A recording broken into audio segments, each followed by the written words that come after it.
everyone else, because it's a walkthrough, we'll practice again in some capacity today. So with that, I'll turn it over to you with your questions. What went into that decision with Justin? I know it probably was challenging because you haven't seen him in a game atmosphere in a while. But what went into that decision? Yeah, well, I mean, sometimes it's a numbers deal, right? I mean, hasn't really played most of the year. It's tough to come in and do that late in the year, and so I thought he did a good job just in terms of getting himself some work in there, and sometimes it becomes a numbers thing, and then just making sure that he's totally ready to go. So John, combination of both. Sorry about that. Yep. Is Josh limited at all in terms of his neck soreness or anything as far as? Still sore. We'll continue to take it one day at a time, but I anticipate him playing. John, any concerns over the production of the passing game lately? Maybe the last 8 games, there's been a noticeable downturn. Yardage, there's been mistakes, I would think. But just your level of concern about what's been happening. Yeah, well, I would say overall, bless you, Jimmy, we need to continue to grow as a team. Passing game being one area, just one area, but continue to grow as a team and improve. And I think that's the goal every week. And certainly there's areas we need to,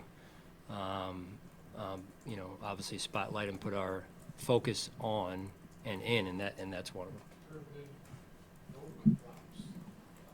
I'm sure more than you want is that frustrating to see below, wasted opportunities by a simple drop pass.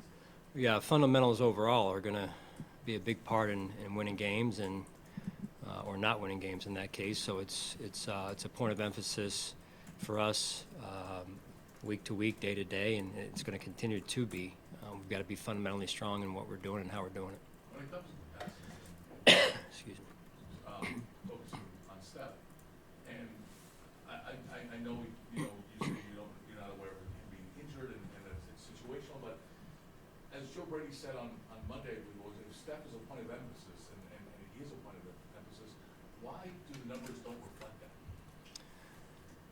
Well, I mean, I think there's a long list of, and it's a little bit here, a little bit there, right? It's when a team, he's our number one receiver, so when a team is intent on taking a number one receiver away, they make it usually at the top of their game plan, and so then sometimes just Josh going through his progression and making sure he's going through his full progression and finding those open receivers, and at the end of the day, it's about winning, right? So I understand you guys want to make it about this thing over here, and that is important because it does help us win.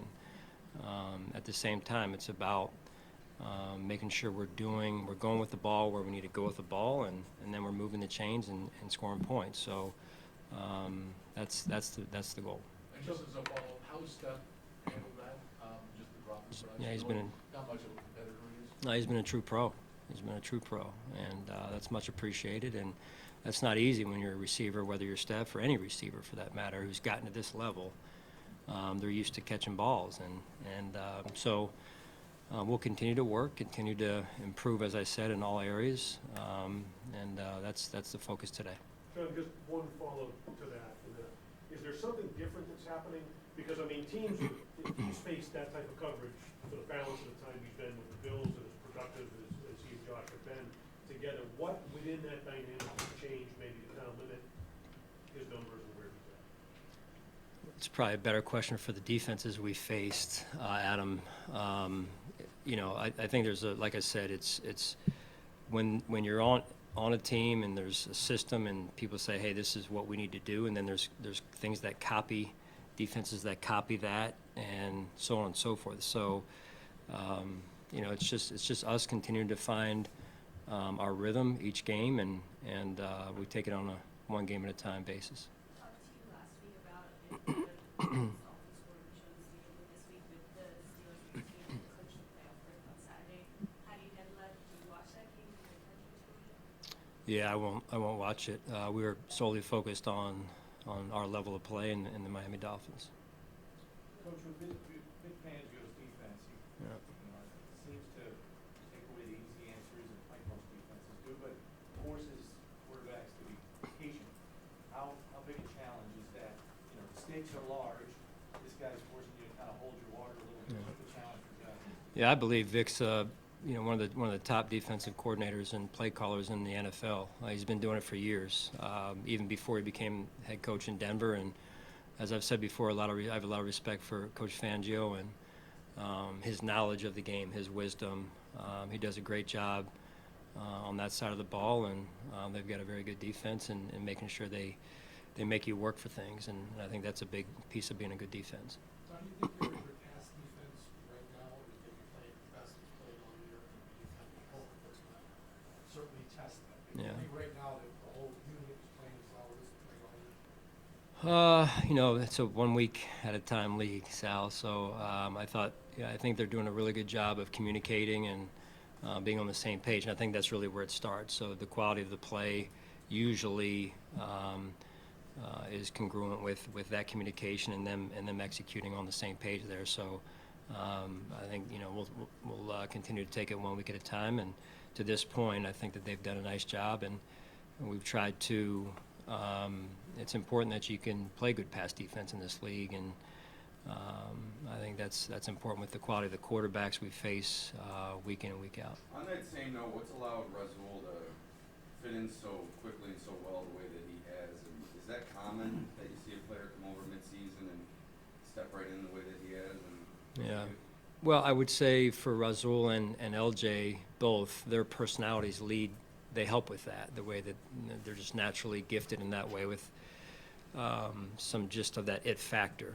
And it does take time, though, whether you're Rasul or LJ or anybody else for that matter, to your point. So, and I give our building credit, too, for helping them acclimate themselves. So it's kind of both, I guess, and it's just fun. It's been fun to watch both of those players who came over around the trade deadline get more and more comfortable with their surroundings and letting their personalities show a little bit more. Sean, you,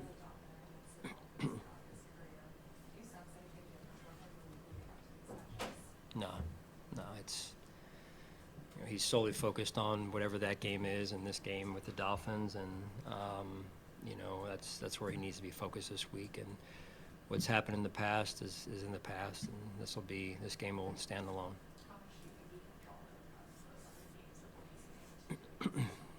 Well, there's only been one really with Coach Fangio, so I think that again makes for a small sample in this case.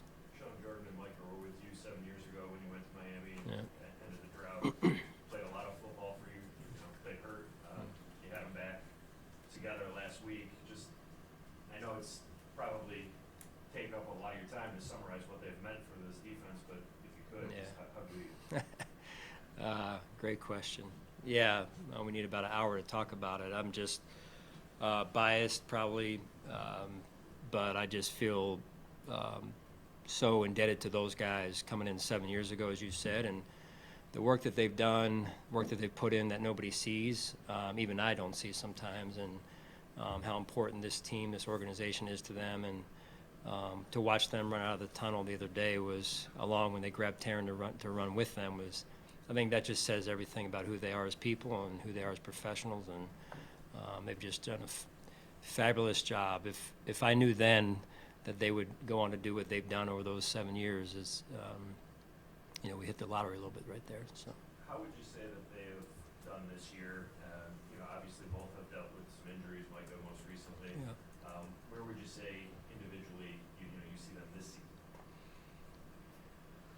Well, I think this season has been better than last season in terms of their availability, with Micah missing most of the season last year, and then Jordan being somewhat in and out, I would say, respectfully there. And now this season, Micah in and out a little bit, but for the most part, Jordan being available. And I just know how important that is to both of them to be out there with their guys, leading from the front at times and leading, from the back too as well. And, just fun to watch those two work together to accomplish a common goal.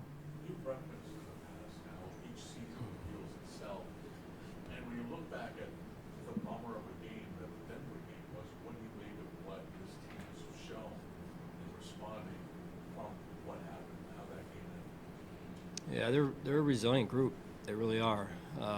The resolve that they've shown through the course of the year, beyond, as you said, after the Denver game, but even before that. Every season, as I've said, has its own signature, takes on its own life, and I think the key is just to continue to take it 1 week at a time, continue to learn, grow, improve, and when you can do that, you're going to give yourself the best chance moving forward. You talked in the past about it being kind of like quarters of the season, right? This last quarter, or whatever happens, what's been different about it? If I knew what exactly has been different, we would have done it in the beginning. No, I mean, listen, our team, I believe, has played good ball, even through the first, call it 2/3 or so of the season, or 3/4 of the season. We just, continue to learn how to find ways to win. It's not always perfect, and I think that stick-to-itiveness of the team is now starting to come to the surface, and I think that's important. When you can go in there and not have your fastball and hang in there, right? And I think that's. The last 2 games we've been behind early in the game, and they've been able to collectively to take a breath and find their way through it. I think that's important. Sean, there's 18-2 in December and January suggests that's a larger, issue. That's a sample size, Yeah. right? And I know you give credit to players and everything, but is there something you try and instill in them, or is there a constant that's allowed you to deliver as you have as a team and organization late in the year like this? Yeah, I cut my hair a little bit shorter maybe in December, right? No, I just think our staff does a great job. The players do too, and they know what time of year it is. So I think that's probably just more of what they're doing more than anything.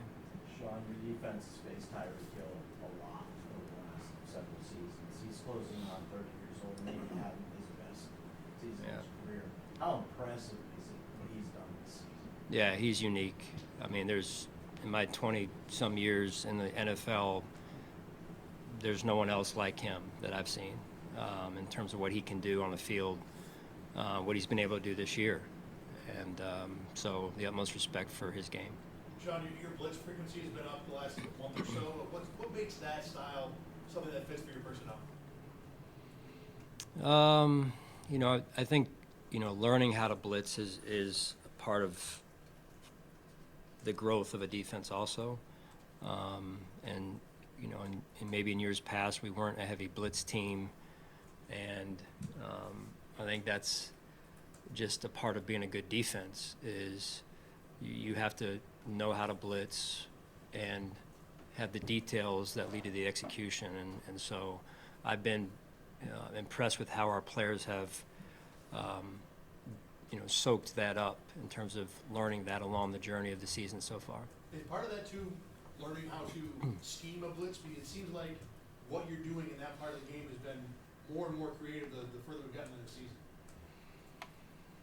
season. Maybe so. I don't really know. I think I give the credit to the staff and the players is taking the game plan and then into the meeting rooms and coaching it, teaching it to the nth detail, and the players taking it and taking ownership of it and being able to execute that on the field is really what I think is happening.